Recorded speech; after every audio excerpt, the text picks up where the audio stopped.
قصہ عربی شیخ کے مرغے کا۔ عربی ادب سے ماخوذ ایک بوڑھے شیخ کو اپنا ایک مرغا بہت پیارا تھا۔ اچانک ایک دن وہ چوری ہو گیا۔ اس نے فوراً نوکر چاکر بھگائے، پورا قبیلہ چھان مارا مگر مرغا نہیں ملا۔ ناچار غلام نے آ کر اطلاع دی کہ مرغے کو کوئی جانور کھا گیا۔ بوڑھے شیخ نے مرغے کے پروں اور کھال ڈھونڈ کر لانے کا مطالبہ کر دیا۔ غلام حیران اور سرگرداں ڈھونڈنے نکل پڑا مگر بے سود۔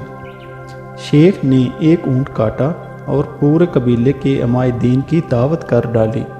جب وہ کھانے سے فارغ ہوئے تو شیخ نے ان سے اپنے مرغے کا دکھ بیان کیا، ان سے مدد کی درخواست کی۔ کچھ زیر لب مسکرائے، کچھ نے بڈھے کو خبتی کہا مگر وعدہ کیا کہ کوشش کریں گے۔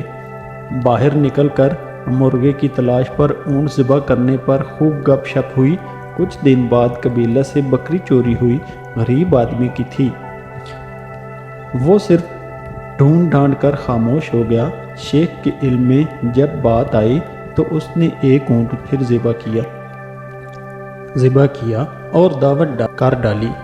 جب لوگ کھانے سے فارغ ہوئے تو اس نے پھر مرغے کی تلاش اور بکری کا قصہ چھیڑا اور قبیلے کو کہا کہ اس کا مرغا ڈھونڈ دیں۔ اب تو کچھ نے اسے برا بھلا کہا، پھر کچھ نے اس کو دلاسا دیا کہ اتنی بڑی بات نہیں، صبر کر لو، اس سے زیادہ اپنا نقصان کر چکے ہو۔ ابھی 3 دن گزرے تھے کہ شیخ غفور کا اونٹ رات کو اس کے گھر کے سامنے سے چوری ہو گیا۔ شیخ غفور نے اپنے ملازمین کو خوب برا بھلا کہا اور خاموش ہو گیا کہ ایک اونٹ کے لیے کوئی مالی مقت نہیں رکھتا تھا۔ بڈھے شیخ کو جب علم ہوا تو اس نے ایک اونٹ کاٹا اور قبیلے کی دعوت کر دی۔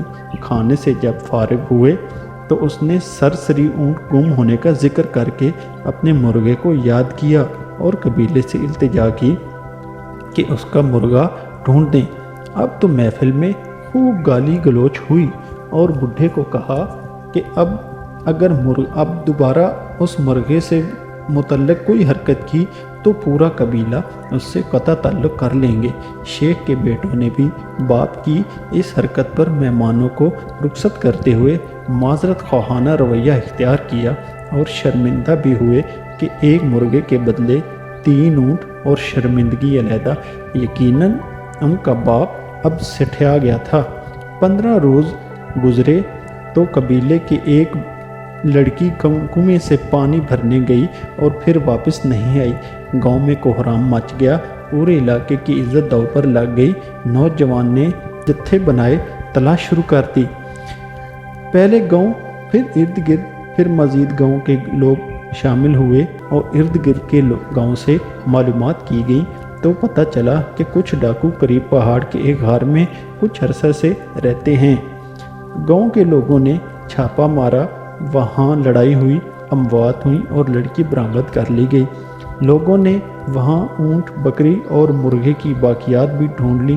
تب احساس ہوا کہ بڈھا شیخ کس طوفان کے آنے کا انہیں اندیا دے رہا تھا۔ اگر گاؤں کے لوگ مرغے پر ہی متحد ہو جاتے تو آبرو تک بات نہ پہنچتی، لیکن ہم انہیں قریب کے چھوٹے سے بعض عذاب اس سے بڑے عذاب کے سوا چکھائیں گے تاکہ وہ لوٹ آئیں۔